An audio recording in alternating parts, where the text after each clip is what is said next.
Hello guys, welcome to Happy Streamers channel. Hope you're doing well. In this video, I'm gonna show you how to disable your Discord account. So guys, let's go to your Discord. Now go to your profile, tap on accounts, swipe down. Now tap on disable account. So guys, in order to delete your account, you first have to transfer ownership all servers that you own. So to do that, go back.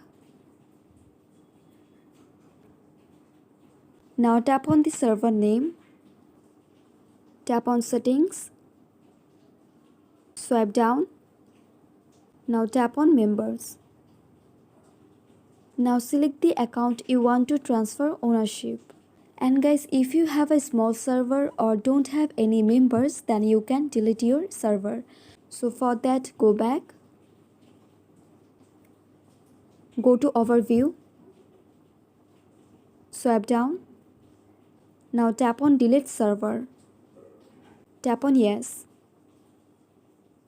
Now again go to your profile, tap on account, swipe down.